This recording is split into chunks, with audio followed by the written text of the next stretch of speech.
Good evening, good evening. Tingnan nyo itong ginawa ko sa ano. Ha ha ha ha.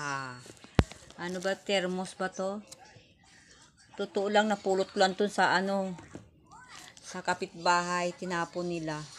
Alam mo naman ako, si Paso. Oh, ayan. Wala siyang butas ha. Walang butas as in. Ayun ang puwit niya oh. Di kuryente pa yata ito.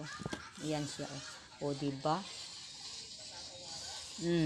Yan, ginawa ko siyang paso ng money maker daw ito. Goto Cola. Kasi yung ano niya, shape niya is bilog-bilog. Parang pera daw. Kaya yayaman ako. Abang-abang kayo. Hihihihi. Yan siya sa loob. Wala sang lupa. Kunti lang as in, tubig lang.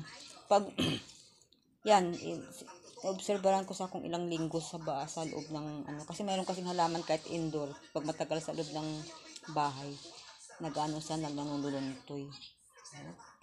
Ayan, diba? Ito ang Goto Cola. Money plant daw. O sige, ayan na. O, diba napakinabangan siya?